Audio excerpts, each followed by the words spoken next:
What up, though? This your boy Motor Socially Conscious Wonder. I'm back at you again with another video. If this is your first time checking me out, hit that like button, hit that subscribe button. That's if you like my content going forward. And share it with your friends as well. And we're going to chop it up. Normally, I'll chop it up about Michigan football, Lions football, any other Detroit sports. Because A, one, I'm a fan of those teams. And B, I'm from Michigan. Got a tat on my left arm here. Detroit, tatted on my right arm. So obviously I'll go for those teams. Now, without further ado, let's get right to it. I want to go over the games, what transpired on Saturday and Sunday. First with Michigan, then with the Lions. Let's start off with Michigan. Now, when it comes to Michigan, any fan with logic knew that there was a chance that they could lose that game. But the problem with that game is how they showed up, especially on offense. Offense was non-existent, to say the least. Bryce Underwood is a dual threat quarterback, He's not a pro-style quarterback. The plays that I saw that were drawn for him was pro-style plays. You gave a dual threat quarterback like Bryce Underwood, Cade McNamara, Joe Milton as plays, when you should have gave him J.J. McCarthy sophomore year, junior year type plays, to say the least. Although he had no interceptions, 924, 142 yards, I would rather him do what he do as a dual threat quarterback, make mistakes, have say like 2 or 3 interceptions, 200 yards, possibly a tutty, than to see the game call that was being presented to him for that game. That was unset. This is definitely on Chip Lindsey. He need to tighten up and let him do him. Straight up, man. The only bright spot of that game was Justice Haynes, 19 carries, 125 yards. If I'm looking down my notes. 6.6 yards a carry in the tutty. Great job by him. That 75-yarder, that was where the bulk of the yards came from. Without that, he'll just have 50 yards carry. Jordan Marshall, 9 carries, 28 yards, 3.1 yards a carry against the Oklahoma defense. That O-line looked unprepared. Straight up. I mean, and Sharon Moore going to be out the next 2 weeks. Ain't going to have no preparations. And you got Central Michigan. Should be a win. Keyword being should. And you have Nebraska after that in Lincoln. That's not going to be a picnic either. You're not going to have Sharon Moore. How are they going to plan with that? I don't know. But Grant Newsom, he is the offensive line coach. He need to figure that out. Now go to the wide receivers. Donovan McCulley, 3 receptions, 91 yards. He had that spectacular catch. And other than that, Channing Goodwin, 1 reception, 25 yards. Bryce could have had Zach Marshall on that wheel route. But Channing Goodwin put his hand up. That was a play that was missed. Now, defense wasn't, I mean, the run defense was okay, so. Rush defense was okay. The pad defense was ass. I'm sorry, pad defense was ass. Bryce, if he was just a Jerry Goff, Oklahoma would have had more sacks than what was presented. But I will say this, the defense was the only reason why this wasn't a rout. Straight up. Because defense, for the most part, outside pass defense, was okay. They get a C. But my problem is the defense being too damn aggressive at times. That's where the reason why Mateer had 19 carries, 74 yards. experienced quarterback gonna see through that aggressiveness. That was a great call by his OC, who he been with for 2 or 3 years, whatever the case may be. It showed. If y'all saw some adjustments, let me know in the comments from the defense. If you saw any adjustments from the offense, let me know in the comment section. I will need to say this, though. Even though Sharon Moore, I touched on this before, he's going to be suspended, Michigan needs to figure out who's going to be the coach, who's going to be calling the plays on each side of the ball, because if they go down 2-2 after week 4, it's not going to be... I can imagine the social media world of Michigan if they go 2-2. If you have to be 3-1 heading to the bye week with some deficiency need to be worked out, the venom mate is not going to be bad. And another reason why this was a bad loss, because you're going to have the D-Riders from East Lansing and the crybabies from Columbus talking shit about how Michigan cheated, this, that, and the third. They still may have done it anyway, but it wouldn't be, you know what I'm talking about. Anyway, this was a bad effing loss. No other way to put it. Okay, like I said, Oklahoma may have still won a game if Bryce played how he is capable of playing, but still, not like that, though. Not like that. Defense, even though they could have played better, even though there was holes in Graham and Grant, in terms of Michigan defensive lineman history, that was a generational duel. No ifs, ands, or buts about it. They spoiled us for the past 3 years because it's going to be work in progress. I'm not trying to bash Michigan. That's my team. But I got to point out this as well. But hopefully they learn from this experience. Hopefully Chip Lindsey gets his shit together on play calling for Bryce. Hopefully Wink Martindale tighten up on the defense. And let's see where it goes from here. Now let's speak on the Lions. And the Lions. Where to begin? Brad Holmes. Now, first off, I want to thank Brad Holmes for being one of the best GMs of this generation. I want to start off by saying that the amount of talent that he drafted, it helped us get to this point of Detroit Lion football, One Pride football. Having said that, his arrogance kicks us in the ass. It was on full display yesterday. I'll explain. He let Zadarius Smith walk.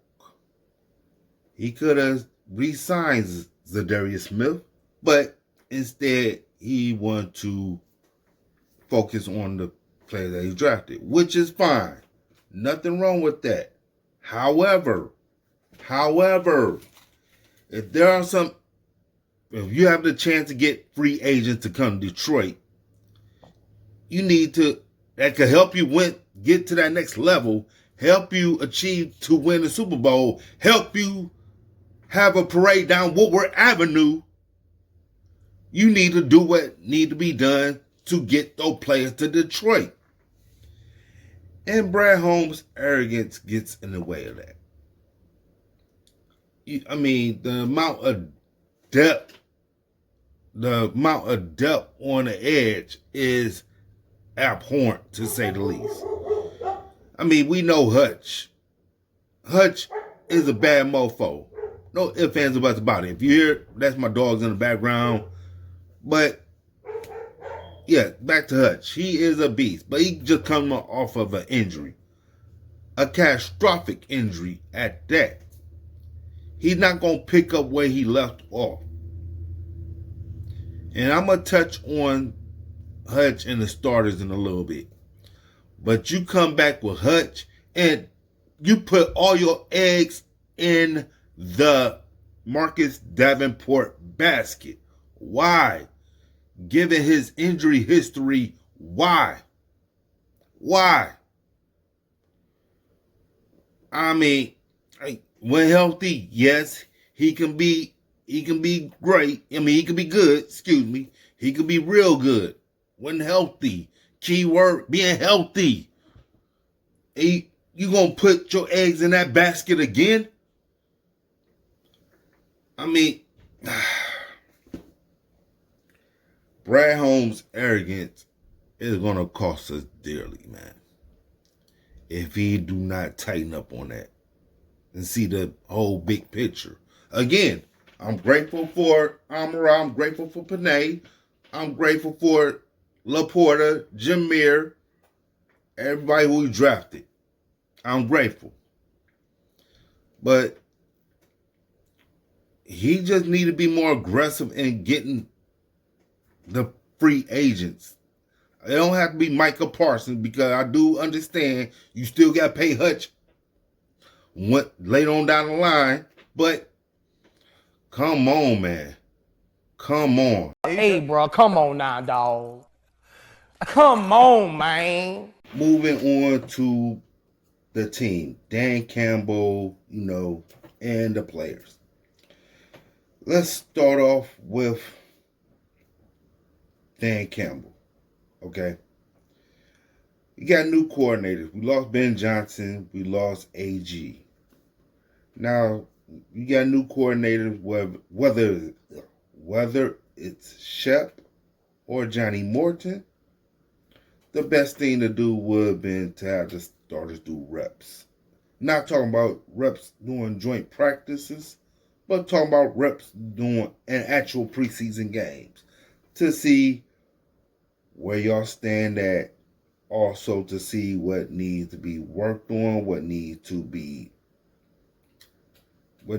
kept, what needs to be worked on, if real football fans know, not no casuals. Therefore, you would not have this issue doing what happened yesterday. All right. Listen. If you don't, I get it. Starters do not do preseason. I get it. Well, I could get that with its continuity with the offensive coordinator, defensive coordinator, and the position coaches. It gotta be continuity. Not when there's a new coaching staff or new coordinators. It's best that you do reps in the preseason if you have a new coach and or new coordinators to find the kinks. Maybe if the Lions have play their starters a little bit, we would not seen that bullshit from yesterday. Hutch was doubled. O-line was getting manhandled.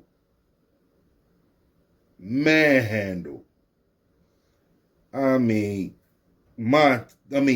Zeiler's absence, glaring. Big Frank Ragnow's absence, very glaring. I mean, Goff 31-39, 225 yards, 1 TD, 1 interception.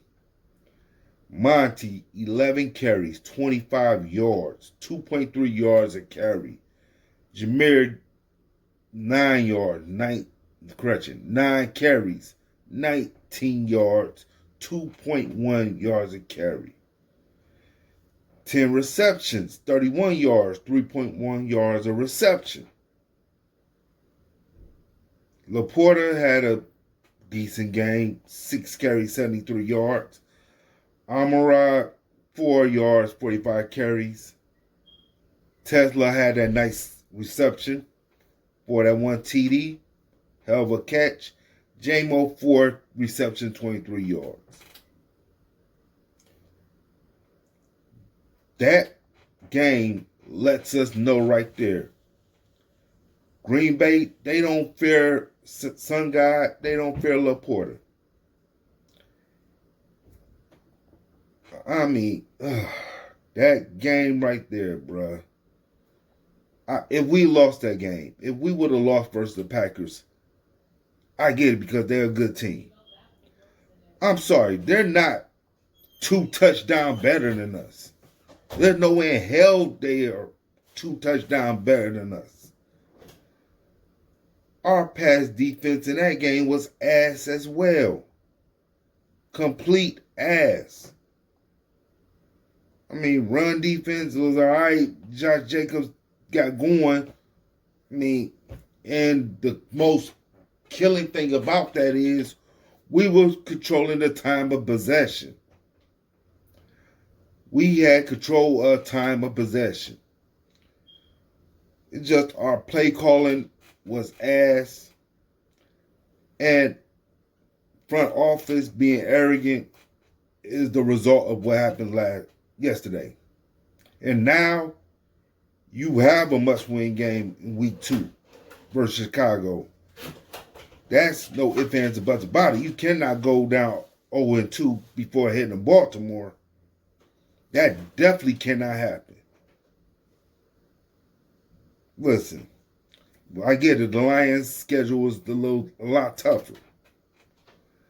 This is the reason why, when you have coordinators, you must do reps in the preseason games.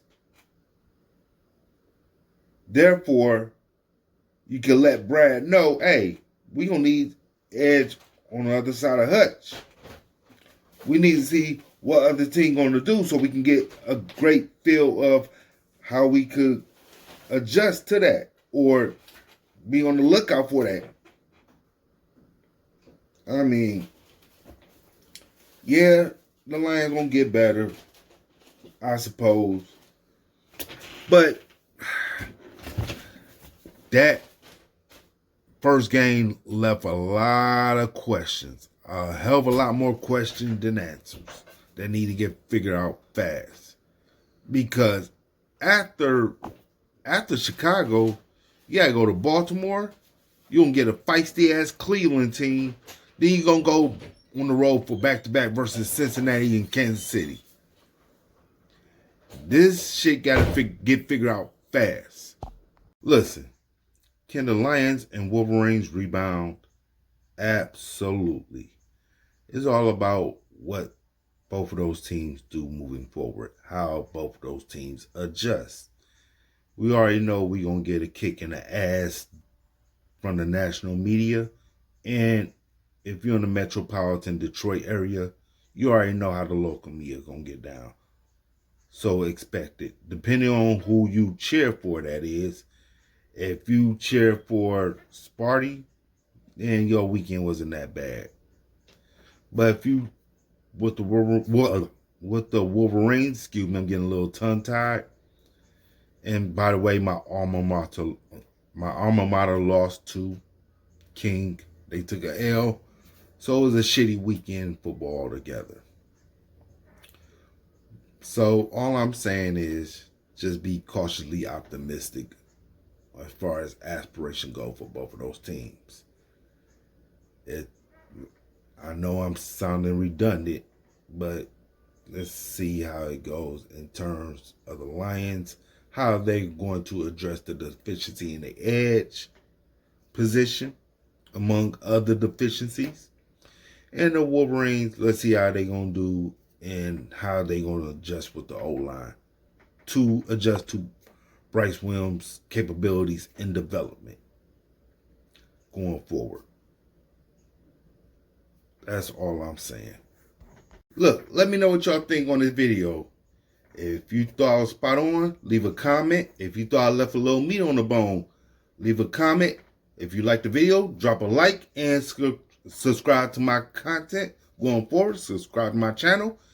And this your boy, most socially conscious one. Peace.